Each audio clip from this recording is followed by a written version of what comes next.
Hello everyone, and welcome to my Beyond the Gates official channel. I hope everyone is having a wonderful day. Before we begin, please hit the subscribe button and give this video a thumbs up.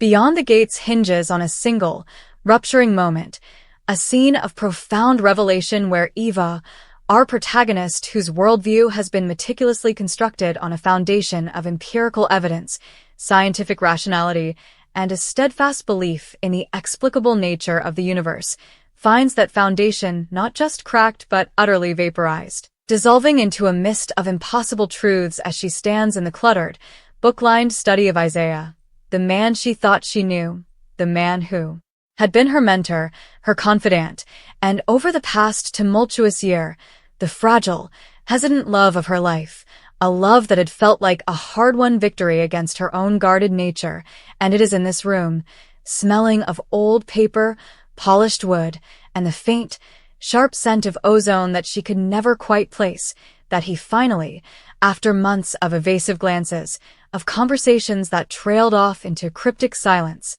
of touching a strange, old scar on his shoulder and feeling him flinch as, if branded, decides to show her, not just tell her, because words, he knew, would be insufficient, would be dismissed as the ramblings of a mind succumbing to stress or age or madness, and so he leads her to the seemingly solid oak paneling behind his desk, runs his fingers along a grain line that she now sees is too perfect, and presses, with a specific, practiced pressure, and the panel clicks open not to a hidden safe or a stash of forgotten letters, but to a shimmering, vertical pool of light, a doorway of iridescent energy that hums at a frequency she feels in her teeth and in the marrow of her bones, a frequency that resonates with something deep and dormant within her own psyche, and as the light plays across his face, etching his features in otherworldly hues of cobalt and silver, he turns to her, his eyes holding a millennia of sorrow and a terrifying kind of hope,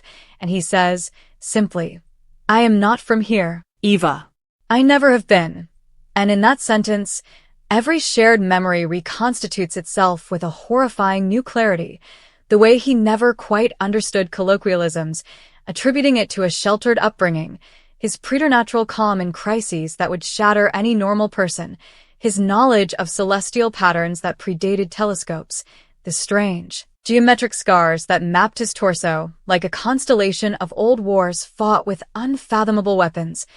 all of it coalescing into a truth so vast and so alien that her mind, her beautifully logical, disciplined mind, recoils, scrambling for purchase, for any alternative explanation, a psychological break, an elaborate hoax, a shared hallucination. But the evidence is thrumming before her, bending light and reality itself in that small room, and she stumbles back, her hand knocking a geodesic paperweight from his desk, watching it shatter on the floor in a way that feels symbolic, a fracturing of her entire reality, and she looks from the shimmering gate to his face, which is still Isaiah's face, the face she has traced with her fingers in the dark, the face that laughed with her just last night over cheap wine, but now it is a mask, and beneath it lies a stranger, an entity from a place she cannot fathom, and the love she felt. Does that love now belong to a fiction? Was it ever real? Or was it a calculated part of some longer game she cannot see the board of, and the tears that had been building, hot and insistent behind her eyes, not from sadness initially, but from the sheer cognitive overload, the system crash of her sanity, finally burst forth, not as a gentle weeping but as a torrential, body-racking sob that feels ripped from her very core, because this is not just a secret about an affair or a hidden past crime. This is a secret that unravels the fabric of her known universe, that makes a liar of history, of physics, of the night sky itself, and she cries for the loss of the man she loved, for the terrifying ambiguity of what stands in his place, for the terrifying burden of this knowledge that now isolates her from every other human being on the planet, and she cries out of sheer, undiluted fear, fear of what comes next, fear of what else is hidden behind other gates, fear of why he chose this moment to reveal himself, and as she sinks to her knees amidst the shattered crystal, the shimmering gate casting her elongated, quivering shadow on the wall, he moves toward her, his hand outstretched, but She flinches away, because that hand, which has brought her such comfort, might not be a hand at all in the way she understands, and he says her name, Eva. And the sound is the same, the voice is the same, and that is the most terrifying thing of all, that the vessel is perfect, that the man she loved is both present and utterly absent, a ghost in a borrowed machine, and in this moment, the series Beyond the Gates truly begins. Because everything before this was prologue, a carefully constructed normalcy designed to make this fall as devastating as possible, and now we, the audience, are with Eva in the abyss of the unknown, wondering with her if this revelation is an act of ultimate trust or the first move in an invasion, if his love was a genuine anomaly and a mission of observation or a precisely engineered tool, and as she looks up at him, her face streaked with tears, her breath coming in ragged hitches, she must ask the only question that matters, the question that will define the entire season to come. Why? Why tell me? Why now?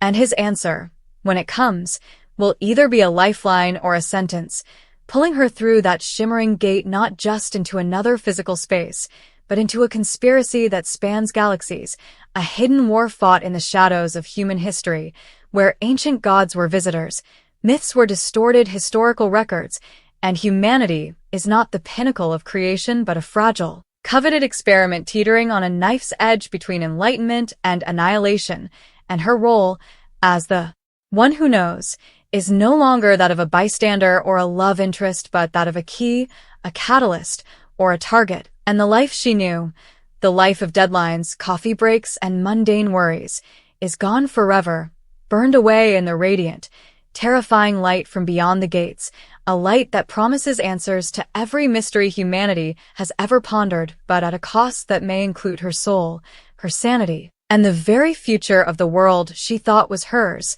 a world that was, in fact, merely a gilded cage, a preserve, a zoo, or a farm, and Izaiah is either her liberator, her zookeeper, or the shepherd leading her to a slaughter she cannot yet conceive, and as the hum of the gate fills the silence between them, a new sound emerges, the distant, rising scream of sirens, converging on his address, because a power signature like that cannot be hidden from everyone, and the arrival of these uninvited guests, whether they are government agents, rival extraterrestrial factions, or something else entirely, will force a choice upon her in the next 60 seconds, to flee into a universe of terrifying wonder with a stranger she loves, or to stay in a shattered world that can never be home again, and her decision, made through tears and terror and a dawning, awful awe, will set the course of the epic, planetary, and interstellar drama to follow. A drama that explores not just the cosmic scope of existence, but the intimate,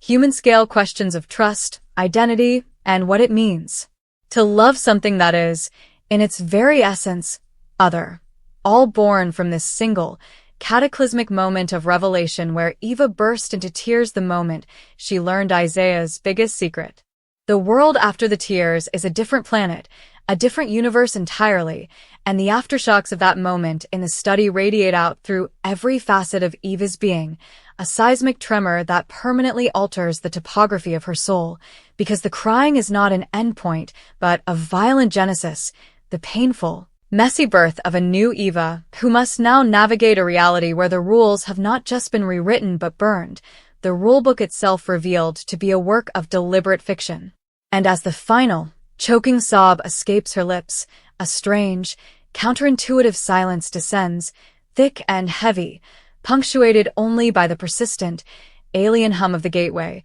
a sound that is now the backing track to her existence, and the frantic, rodent scramble of her own thoughts trying to rebuild a shelter from the ruins of her old paradigms, a shelter that will not, cannot hold, because the wind blowing through it now is interstellar, cold and filled with the dust of distant suns, and Izaiah does not move to comfort her again. He has learned that lesson from her flinch, a flinch that wounded him more deeply than any plasma blast from the wars of his home sector, because it framed him as a predator in her eyes, and so he simply stands, a silhouette against the pulsating energy, allowing her the terrible dignity of her collapse, knowing that the next move must be hers, that any further pressure will shatter her completely, and so she kneels in the wreckage of the geodesic sphere. Its fractured pieces glinting like fallen stars, and she forces air into her lungs, a conscious, mechanical act. Inhale, exhale, as if remembering how to be a biological creature in the face of the technological sublime, and her gaze, blurred by tears, fixes not on him, but on the gateway itself, and within its swirling, non-Euclidean depths, she begins to see things, not clear images, but impressions, flashes of impossible architecture that seems to grow organically from crystal, of a sky streaked with two moons, of figures moving with a fluid grace that is almost but not quite human, and she understands this is not a door to a simple room or a ship, but a portal to an entire world, a thread in a vast, cosmic tapestry, and the sheer scale of it is what finally staunches the flow of tears, replacing panic with a numb, overwhelming awe, the kind that strips you of all pretension and leaves only the bare, quivering core of a self confronted with infinity, and it is from this place of naked awe that she finds her voice, a ragged, scratched thing that barely sounds like her own, and she asks the question, why? Why tell me? Why now? And the emphasis on the last word is crucial, because the timing is everything. Why not last week, before she told him she loved him for the first time? The words torn from her in a vulnerable moment after a nightmare, or why not next year, or never? Why shatter the beautiful, fragile illusion they had built together over takeout and shared blankets and inside jokes that now feel like scripts from a play she never knew she was performing in? And Izaiah kneels then, slowly, mirroring her posture, but keeping a careful distance, a supplicant before a queen he has just dethroned, and when he speaks, his voice is the same, but the weight behind each syllable is galactic, because they are coming, Eva. The observers. My oi people. A faction of them. And they do not believe in non-interference anymore. They believe this world, your world, is a failed experiment, a petri dish of violence and ecological short-sightedness that needs to be sterilized and restarted. He says this with a chilling, surgical calm, and the new fear that ices Eva's veins is no longer personal, no longer about betrayal of the heart, but existential, a fear for every single person she has ever known, for the bustling, oblivious city right outside this very window, for the messy, beautiful, tragic human experiment itself, and the sirens she heard moments ago, now wailing directly outside, take on a new, horrifying potential. Are they the police, responding to a neighbor's call about the strange light and sound, or are they the vanguard of this sterilization, a human-facing proxy for the cold, celestial judgment he describes? The gate, he continues, his eyes flicking toward the pulsating light, is not just a doorway. It's a beacon. And opening it, even for a moment, is a declaration. I have declared myself for you, to give you a choice they would never offer. And here, the love she doubted reasserts itself, not in a kiss or an embrace, but in this act of catastrophic treason against a star-faring civilization. He has burned his entire existence, his place in the cosmos, to offer a single human woman a choice, and the magnitude of that sacrifice is perhaps the second greatest shock of the evening, because it means the love was real, is real, a fragile, defiant flower growing in the crack between two impossibly different worlds, and it changes the calculus of everything. He is not a zookeeper. He is a fellow prisoner who has just sawed through the bars, and the choice he presents is paralyzingly vast. Step through the gate with him, into a universe of unimaginable wonder and equally unimaginable danger, becoming a fugitive alongside him, hunted by forces that could snuff out stars, and in doing so, abandon her sister, who is recovering from surgery, her aging father, who forgets to take his pills, her best friend, who is counting on her to be maid of honor in 3 months, all the tiny, precious tethers of a human life, or stay, and face a coming storm with the knowledge of its origin but without the tools to fight it, a Cassandra cursed with ultimate truth and zero credibility, likely to be sedated and studied by whatever agency bursts through that study door next, her fate a footnote in a secret government file. And as the pounding begins on the heavy oak door downstairs, not a polite knock but a rhythmic, battering ram thud, The decision crystallizes not from logic, but from a deeper, instinctual place, the same place that first drew her to Izaiah, to his quiet otherness, his profound curiosity, and she finds herself standing, her legs trembling but holding, and she looks at the shattered crystal at her feet, seeing not ruin but a new pattern, a new arrangement of the same fundamental pieces, and she understands that is what she must become. And she says, her voice steadier now, forged in the crucible of ultimate crisis, I can't leave them. I can't leave this world to be sterilized. And Isaiah's face, for the first time, shows not sorrow, but a fierce, proud light, because she has chosen not him, not safety, but her people, her flawed, beautiful, endangered world, and he nods, rising swiftly. Then we fight. Here. Now. But to fight them, you cannot be just Eva anymore. You must see. And before she can process what that means, he is at her side, his hand no longer outstretched but moving to the control panel hidden within the bookshelf, and he inputs a rapid sequence. The symbols are geometric, humming with a soft blue light, and the gateway shimmers, its center coalescing into something like a lens, and then it projects, not a hologram, but a data stream directly into the room, a torrent of light and information that resolves into a breathtaking, terrifying augmented reality. Overlay on her very perception, she sees the energy signatures of the 6 men breaching the front door, their forms outlined in pulsing red, sees that 2 of them carry weapons that register as non-terrestrial alloy, high yield, sees the power grid of the entire neighborhood as a web of golden lines, sees the nervous system of the ancient oak tree. Outside the window glowing with a soft, green bioluminescence, and she gasps, not in fear this time, but in revelation, because this is what he sees, always, this hidden architecture of the world, and he says, the gate opened your perceptual channels. It is temporary, but it is enough. They are not my people. They are contractors. Mercenaries. They can be hurt.